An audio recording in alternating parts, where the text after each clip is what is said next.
আমরা আজকে ডিসকাস করব ফার্স্ট এটা টপিক হবে আমাদের সিনক্রোনাস মেশিন। সিনক্রোনাস মেশিনের বেসিক আমরা ডিসকাস করব।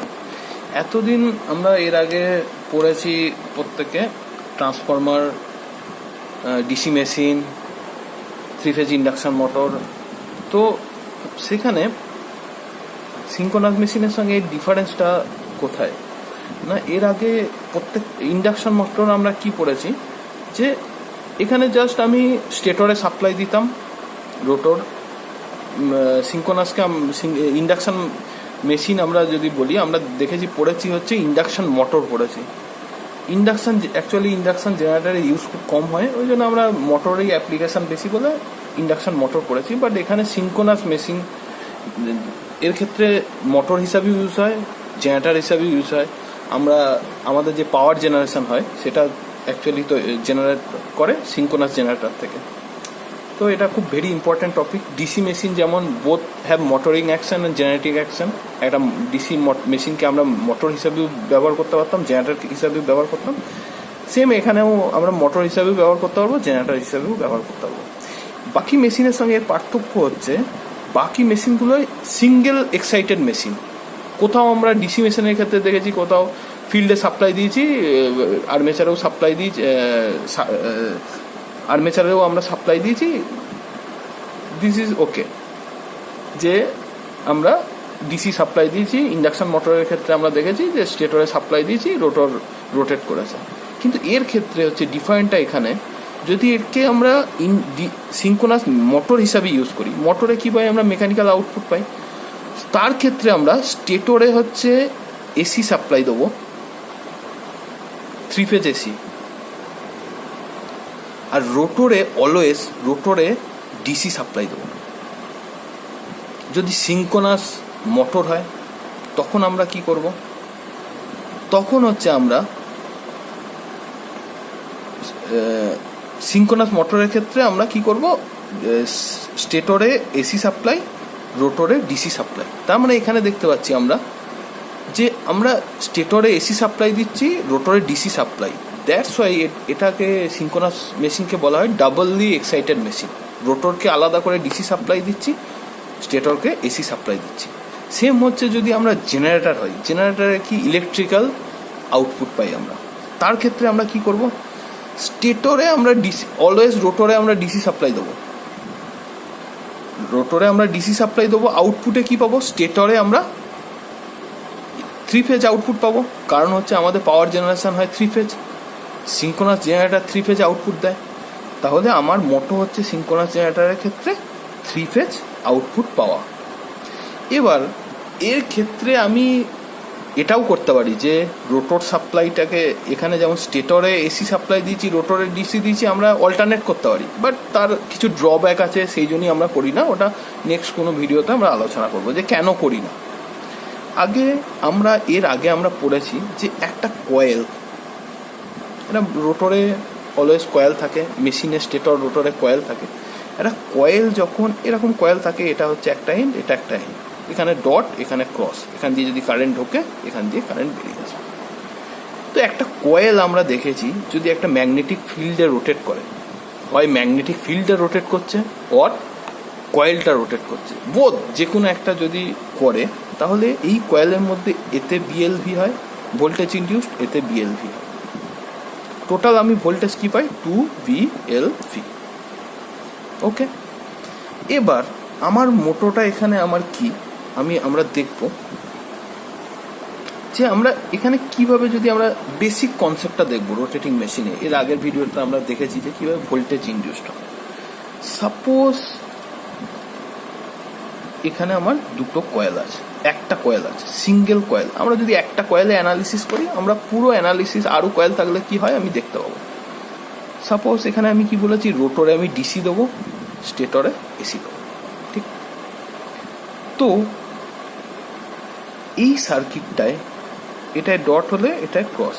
সাপোজ এখানে আমি একটা ডিসি সাপ্লাই দিয়েছি, আমার স্পেসে এরকম 120 ডিগ্রি ডিসপ্লেসে একটা থ্রি ফেজ আছে, A phase, B phase, C phase আছে। এবার কি করছি, আমি এখানে ডিসি সাপ্লাই দিয়ে আমি এটা যদি সিনক্রোনাস জেনারেটর হয় কি হবে, জেনারেটর হলে আউটপুটে আমি এসি পাবো, আমাকে নিশ্চয়ই কোনো প্রাইম মুভার দিয়ে রোটরকে ঘোরাতে হবে, ঠিক? তাহলে এই রোটরটাকে আমি এরকমভাবে ঘোরাচ্ছি, তাহলে আমি দেখব কি হতে পারে। সাপোজ এই জিনিসটাকে আমি কাটলাম, এই রোটরটাকে আমি কেটে দিলাম, তাহলে আমি এইভাবে যদি আমি একটা প্লেনে কেটে রাখি কীরকম দেখতে পাবো? এরকম দেখতে পাবো, এই একটা কয়েল, এই একটা কয়েল, একটা সার্কুলার জিনিসকে কেটে শুয়ে দিলাম, এখানে ডট, এখানে ক্রস। আমি এবার ফ্লাক্স ডিস্ট্রিবিউশনটা দেখতে চাইছি, ওই জন্য আমি দেখছি। আমরা জানি কি একটা কয়েলে যখন কারেন্ট যায় তার মধ্যে একটা ম্যাগনেটিক ফ্লাক্স তৈরি হয়, এটা ডিসি কারেন্ট, একটা আই কারেন্ট। আমি কি কারেন্টটা এই বরাবর বেরিয়ে এই বরাবর ঢুকছে, এই বরাবর বেরিয়ে এই বরাবর ঢুকছে, কারেন্ট বেরোচ্ছে, তার মানে ফ্লাক্সের এইটা যদি আমার থামটা যদি কারেন্টের ডাইরেকশন হয়, এটা আমার ফ্লাক্সের ডাইরেকশন, তাহলে ফ্লাক্সটা এইভাবে রোটেট করছে ক্লকওয়াইজ।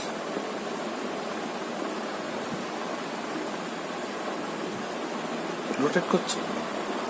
এবার আমি যদি দেখতে চাই যে অ্যাম্পিয়ার সার্কিটাল ল কি জানি, H dot DL equal to N I. এনটা হচ্ছে এই কয়েলের টার্নস রেশিও আর তার মধ্যে দিয়ে কারেন্ট যাচ্ছে। এখান থেকে এইচ ইন্টু এল যদি আমি করি ইকুয়াল টু এন আই, ঠিক? এবার B magnetic flux density equal to কি মিউ জিরো এইচ। এখান থেকে বি এর ভ্যালু পেতে পারবো আমি, ফ্লাক্স ডেন্সিটির ভ্যালু। তো আমি যদি এটাকে লিখি, এবার আমি এটা গেল আমার সার্কিটাল ল। আমি যদি কনসেপচুয়ালি ভাবি তো আমি এখানে কি দেখতে পাবো? ফ্লাক্সটা কি আমি এই পোর্শনটুকুর মধ্যে দেখছি, এইখান থেকে আমি শুরু করলাম। এখানে ফ্লাক্সের ভ্যালুটা কি হতে পারে যদি আমি এখানে গ্রাফিক্যালি আঁকি? এখান থেকে আমি দেখলাম এখানে টোটাল ফ্লাক্স আমি এর সঙ্গে মিউ জিরো গুণ করে দিচ্ছি দুদিকে, ফ্লাক্স ডেন্সিটিটা পেয়ে যাবো mu zero H L equal to mu zero N I. N তার মানে ফ্লাক্সের যে বি এর ভ্যালুটা কার ওপর ডিপেন্ড করছে? এন আই আর লেন্থের ওপর, বাই এল হয়ে যাবে যদি বি করতে চাই, mu zero H equal to L by L. তাহলে এই যে ফ্লাক্সটা আছে এটা কারেন্টের ওপর ডিপেন্ড করছে, ঠিক? তাহলে এন যদি টার্নস রেশিও হয় আমার, তার সঙ্গে কি হচ্ছে কারেন্ট ডিসি কারেন্ট মানে কি অলওয়েজ এরকম একটা current, constant current I zero. তাহলে আমি যদি এই পোর্শনটাকে আমি ড্র করতে চাইছি, আমি এখান থেকে এত দূর যাচ্ছি, এখানে কারেন্টের ভ্যালু আমি এই এতটা লুপের মধ্যে নিলাম। এই লুপের মধ্যে কি কারেন্ট এই গোটা লুপটার মধ্যে কারেন্ট কতটা ঢুকছে টোটাল এই সার্কুলার লুপের মধ্যে আমি যদি নিই, আই ঢুকছে, এর টার্নস রেশিও এন, তাহলে ফ্লাক্সের ভ্যালু কি হবে? N into I by something mu zero by L কিছু একটা হবে, সেটা একটা কনস্ট্যান্ট ভ্যালু। এত দূর চলে গেলাম, সেটাও একটা ফ্লাক্সটা কনস্ট্যান্ট। এত দূর চলে গেলাম, এইখানে যেই গেলাম, এই মুহূর্তে যখনই এই জায়গাটায় গেলাম, এতটা নিলাম, তখনই কি হবে?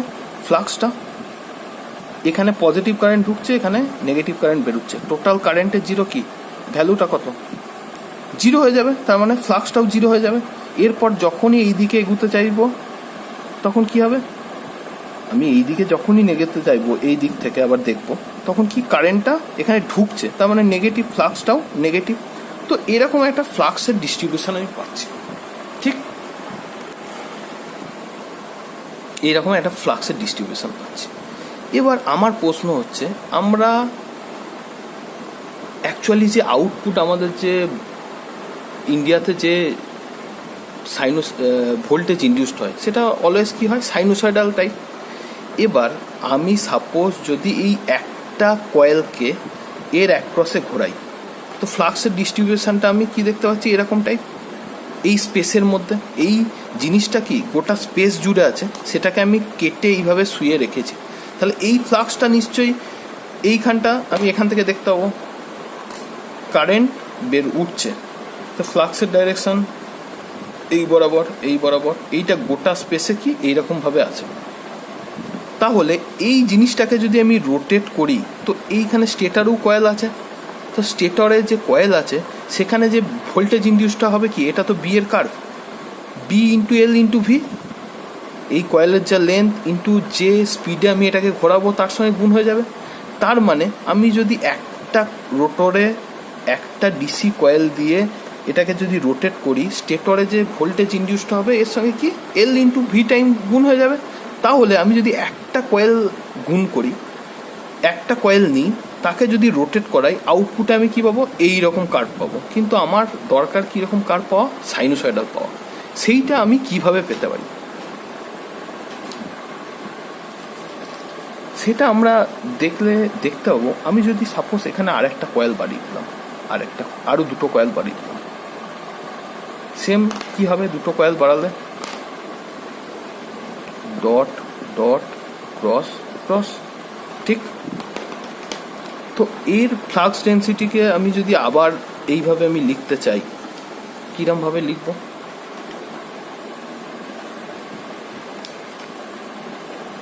সাপোজ এখানে তিনটে coil, dot dot dot, same এটাকে কেটে লিখলে এদিকেও একটা তিনটে কয়েল পাবো, ক্রস ক্রস ক্রস, কারেন্ট ঢুকছে বেরোচ্ছে। ফার্স্ট যখন আমি এইটুকুর মধ্যে নেবো, এখানে কতটা কারেন্ট আছে, এখানে আই কারেন্ট ঢুকছে, আই কারেন্ট ঢুকছে, আই কারেন্ট ঢুকছে, আই কারেন্ট বেরোচ্ছে, আই কারেন্ট বেরোচ্ছে, আই কারেন্ট বেরোচ্ছে। এখানে এন ইন্টু আই ফ্লাক্সের ভ্যালু, যখনই এতটা চলে যাব, এখন কত, 2i হয়ে যাবে। তাহলে ফ্লাক্সের value I plus I current 2i হয়ে যাবে, ফ্লাক্সের ভ্যালু বেড়ে গেল। যেই এতটা চলে যাব, ফ্লাক্সের ভ্যালু বেড়ে গেল। এখন অবধি এতটা চলে গেলাম, ফ্লাক্সের ভ্যালু সেম, ঠিক। এতটা চলে গেলাম, ফ্লাক্সের ভ্যালু সেম, কনস্ট্যান্ট ভ্যালু, আর কোনো কারেন্ট নেই, এন ইন্টু আই। যেই এখানে গেলাম, একটা কি পেলাম, নেগেটিভ কারেন্ট পেলাম, তিনটে পজিটিভ কারেন্ট, একটা নেগেটিভ কারেন্ট, তার মানে 3ni মাইনাস ni, তার মানে 2ni, তার মানে একটু কমে গেল ফ্লাক্সের value, ni 2ni 3ni 2ni হয়ে গেল। এরপর ফ্লাক্সটা কি আবার যে এই জায়গাটা যেই এলাম, এত দূরে আমি এরকম হয়ে গেল 2ni। যেই এইটুকু পেরুবো আমি আবার কি হয়ে যাবে, আরও একটা কারেন্ট কমে গেল, 3ni মাইনাস 2ni, তখন কি পেয়ে গেলাম, ni পেয়ে গেলাম। আবার যেই এইখানে চলে আসবো, কি হয়ে যাবে, কারেন্টটা জিরো হয়ে যাবে, কারণ হচ্ছে তিনটে পজিটিভ কারেন্ট, তিনটে negative current, N plus I. Same এই দিকে আবার যখন এগোবো, এই দিক থেকে দেখবো, তখন আবার নেগেটিভে একটা পেলাম। তো আমি এটাকে যদি ফুরিয়ার অ্যানালাইসিস করি, অনেকটা সাইনোসয়েডাল হচ্ছে না আগের কার্ভের চেয়ে, ফার্স্ট হারমোনিকটা পাবো। তাহলে আমি দেখতে পাচ্ছি যত কয়েল বাড়াচ্ছি, যদি এখানে আরও কয়েল বাড়াই, এই কার্ভটা অনেকটা সাইনোসয়েডাল পাবো না, ঠিক। এবার এই জিনিসটাকে যদি আমি যখন রোটেট করাবো, স্টেটরে এই ফ্লাক্সটা যখন কাট করবে, স্টেটরের যে ভোল্টেজ ইনডিউসড হবে সেটা বিএলভি, তাহলে এই ফ্লাক্সেরটাকে যদি আমি সাইনোসয়েডাল করতে পারি, স্টেটরে যে ভোল্টেজটা ইনডিউসড হবে কাট করার জন্য, সেটা সাইনোসয়েডাল পেয়ে যাব, আমার ইস্যু সেম হয়ে যাবে। তো এটা গেল হচ্ছে এই যে কনসেপ্টটা, এটা অ্যাকচুয়ালি আমার মনে হয় ডিসি মেশিনেও পড়েছি, এটা হচ্ছে ডিসি মেশিনের কনসেপ্ট। সেটাই সিঙ্কোনাস মেশিনে হচ্ছে, বোথ ডিসি মেশিনের কনসেপ্ট ইউজ হবে অ্যান্ড ইন্ডাকশন মোটরের কনসেপ্ট ইউজ হবে। নেক্সট ভিডিওতে আমরা আরও ব্রিফলি ডিসকাস করবো।